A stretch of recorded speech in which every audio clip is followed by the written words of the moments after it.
नमस्कार दोस्तों, आपका स्वागत है। दोस्तों, आज का जो वीडियो है वह है स्पीडी की रिवाइज योरसेल्फ रेलवे सामान्य विज्ञान न्यू एडिशन की बुक है।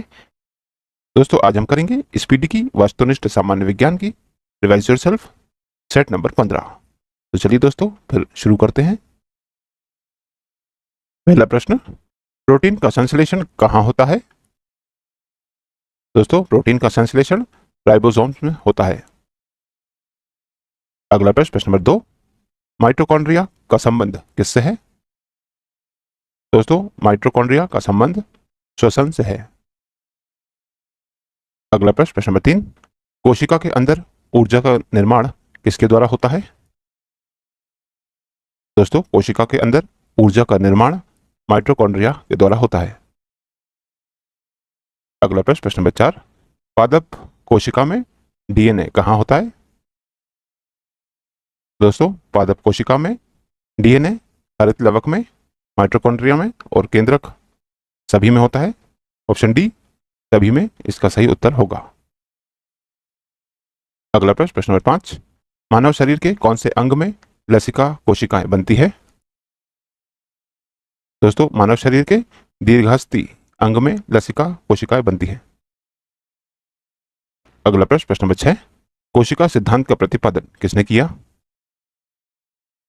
दोस्तों, कोशिका सिद्धांत का प्रतिपादन स्लाइडेन और श्वान ने किया। अगला प्रश्न नंबर 7, अर्धसूत्री विभाजन किसमें पाया जाता है? दोस्तों, अर्धसूत्री विभाजन तरुण पुष्पकलिकाओं में पाया जाता है।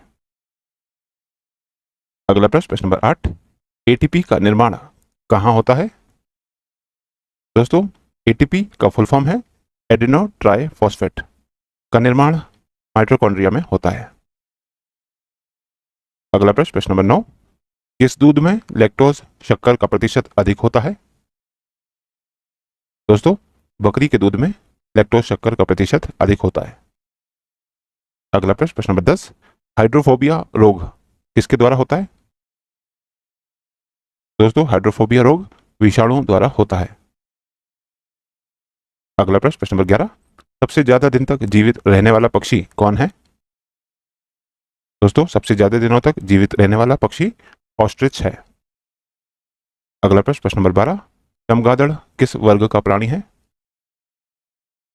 दोस्तों, चमगादड़ मैमेलिया वर्ग का प्राणी है। अगला प्रश्न नंबर 13, एथलीट फुट बीमारी किसके होती है?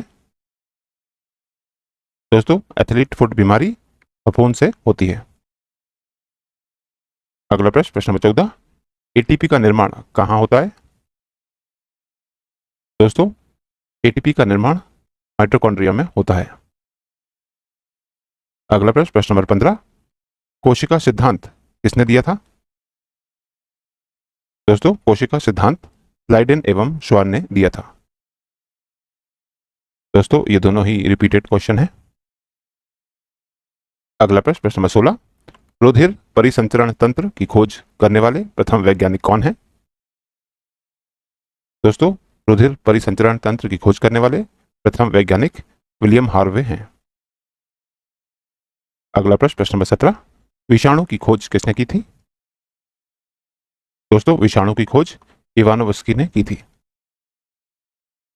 अगला प्रश्न नंबर 18, कुत्ते के काटने पर वायरस के द्वारा जो रोग उत्पन्न होता है वह क्या कहलाता है? दोस्तों, कुत्ते के काटने पर वायरस के द्वारा जो रोग उत्पन्न होता है वह हाइड्रोफोबिया कहलाता है। अगला प्रश्न नंबर 19, जीवाणु की खोज सर्वप्रथम किसने की थी? दोस्तों, जीवाणु की खोज सर्वप्रथम ल्यूनहॉक ने की थी। अगला प्रश्न नंबर 20, शकरकंद में भोजन संग्रहित कहाँ होता है? दोस्तों, शकरकंद में भोजन स्तंभ में संग्रहित होता है। अगला प्रश्न नंबर 21, हल्दी के पौधे का खाने योग्य हिस्सा कौन सा है?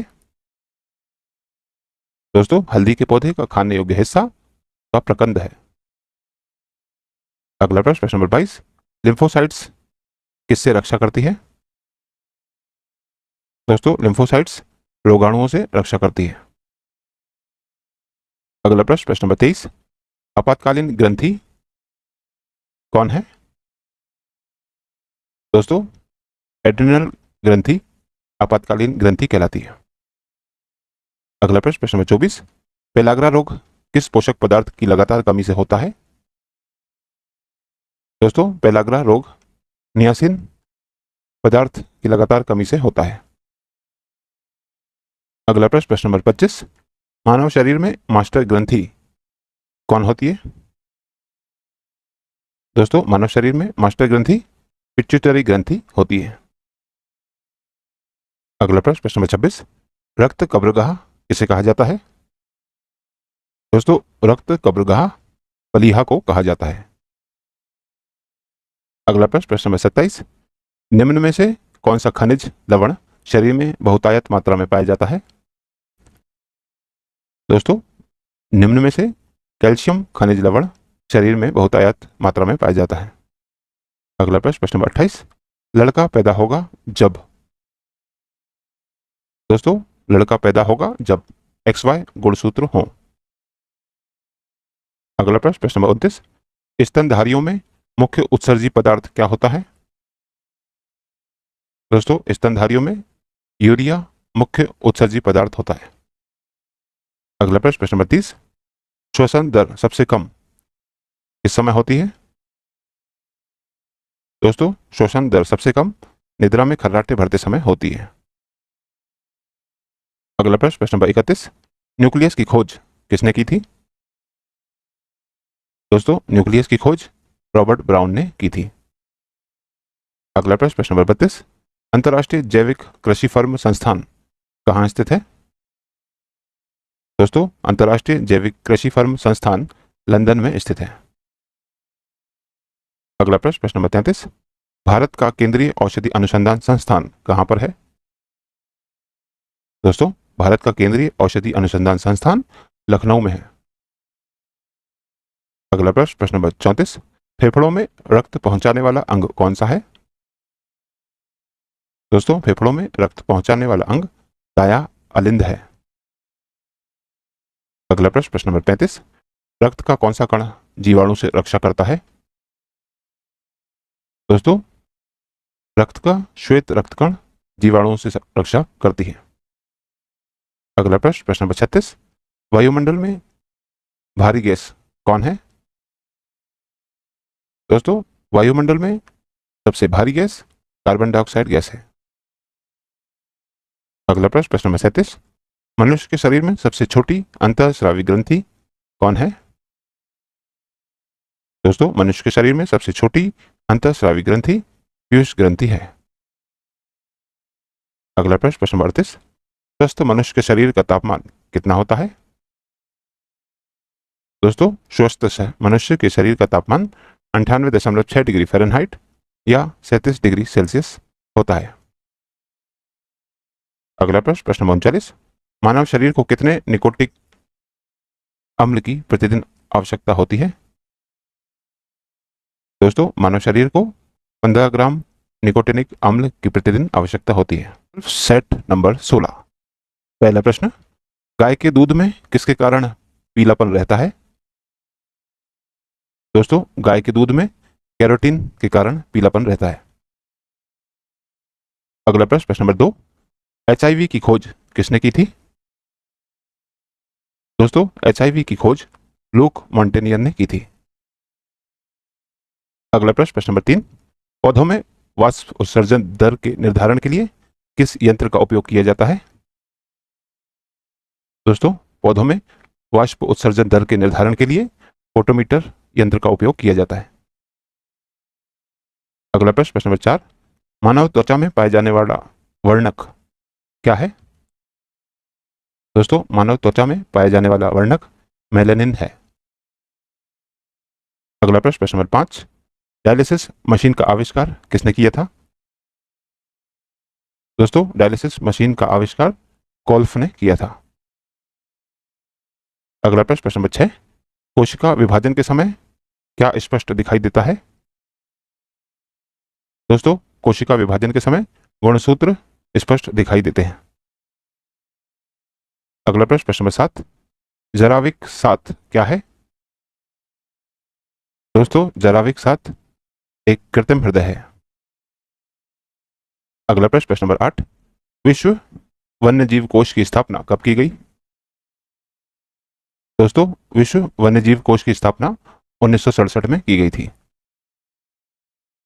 अगला प्रश्न, प्रश्न नंबर 9, डबल रोटी के निर्माण में किस कवक का प्रयोग होता है?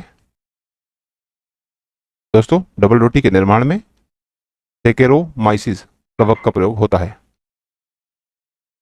अगला प्रश्न, प्रश्न नंबर 10, एचआईवी किसे सर्वाधिक नष्ट करता है?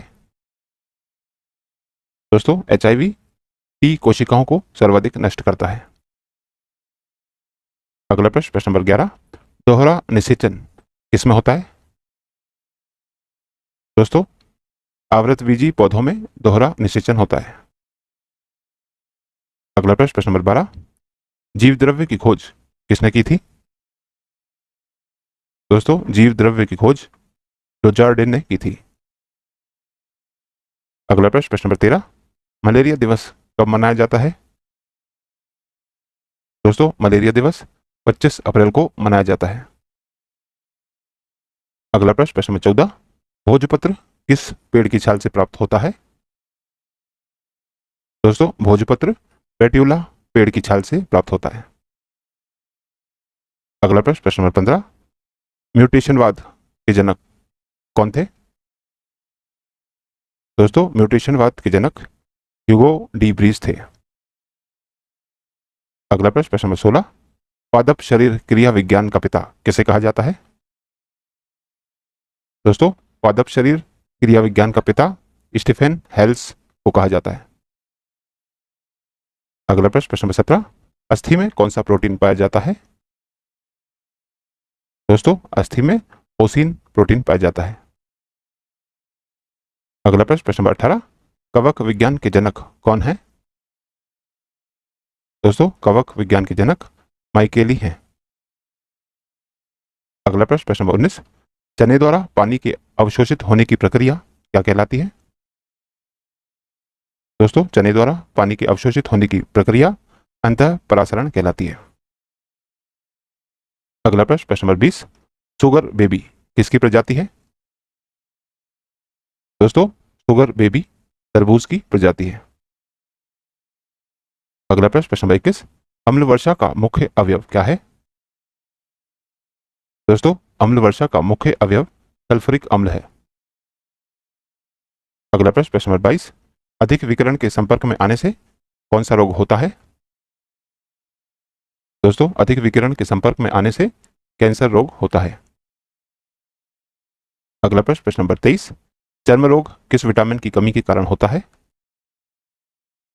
दोस्तों, चर्म रोग विटामिन B6 की कमी के कारण होता है। अगला प्रश्न, प्रश्न नंबर 24, कौन सी बीमारी प्रदूषण के कारण होती है या बढ़ जाती है? दोस्तों, वह बीमारी है ब्रोंकाइटिस, जो प्रदूषण के कारण होती है या बढ़ जाती है। अगला प्रश्न, प्रश्न नंबर 25, कृत्रिम गर्भाधान के लिए सांड के वीर्य को किसमें सुरक्षित रखते हैं? दोस्तों, कृत्रिम गर्भाधान के लिए सांड के वीर्य को द्रव नाइट्रोजन में सुरक्षित रखते हैं। अगला प्रश्न, प्रश्न नंबर 26, कौन सा रोग जीवाणु के कारण होता है? दोस्तों, टीबी रोग जीवाणु के कारण होता है। अगला प्रश्न, प्रश्न नंबर 27, समसूत्री विभाजन किसमें होता है? दोस्तों, समसूत्री विभाजन जड़ की शीर्ष कोशिकाओं में होता है। अगला प्रश्न, प्रश्न नंबर 28, सरीसृप वर्ग का अध्ययन क्या कहलाता है? दोस्तों, सरीसृप वर्ग का अध्ययन हर्पेटोलॉजी कहलाता है। अगला प्रश्न, प्रश्न नंबर 29, लीवर में भविष्य के लिए कौन सा विटामिन भंडारित होता रहता है? दोस्तों, लीवर में भविष्य के लिए विटामिन ए भंडारित होता रहता है। अगला प्रश्न, प्रश्न नंबर 30, सबसे कम जल की आवश्यकता किसे होती है? दोस्तों, इनमें खजूर को सबसे कम जल की आवश्यकता होती है। अगला प्रश्न, प्रश्न नंबर 31, कौन सा प्रोटीन जल में घुलनशील है? दोस्तों, इनमें एल्ब्यूमिन प्रोटीन जल में घुलनशील है। अगला प्रश्न, प्रश्न नंबर 32, नेत्रदान में नेत्र के किस भाग को दान किया जाता है? दोस्तों नेत्रदान में नेत्र के कार्निया भाग को दान किया जाता है। अगला प्रश्न नंबर 33, किस विटामिन में कोबाल्ट पाया जाता है? दोस्तों विटामिन B12 में कोबाल्ट पाया जाता है। अगला प्रश्न नंबर 34, हृदय की गति की जांच किस यंत्र द्वारा की जाती है? दोस्तों हृदय की गति की जांच कार्डियोग्राम यंत्र के द्वारा की जाती है। अगला प्रश्न नंबर 35, कपास किससे प्राप्त होता है? दोस्तों कपास बीज से प्राप्त होता है। अगला प्रश्न नंबर 36, शुक्राणु का निर्माण कहाँ होता है? दोस्तों शुक्राणु का निर्माण वृषण में होता है। अगला प्रश्न नंबर 37, शरीर की सूक्ष्मतम इकाई क्या है? दोस्तों शरीर की सूक्ष्मतम इकाई कोशिका है। अगला प्रश्न नंबर 38, अंडे के किस भाग में प्रोटीन की मात्रा अधिक होती है? दोस्तों अंडे के एल्बुमिन भाग में प्रोटीन की मात्रा अधिक होती है। अगला प्रश्न नंबर 39, मनुष्य को सर्वाधिक ऊर्जा किससे प्राप्त होती है? दोस्तों मनुष्य को सर्वाधिक ऊर्जा कार्बोहाइड्रेट से प्राप्त होती है। और दोस्तों यदि आप इस YouTube चैनल पर नए हैं तो चैनल सब्सक्राइब कर लीजिए, वीडियो को लाइक किया कीजिए तथा इसे अन्य लोगों के साथ भी शेयर कीजिए। तो दोस्तों मिलते हैं अब अगले वीडियो में अगली प्रश्नावली के साथ। तब तक के लिए नमस्कार।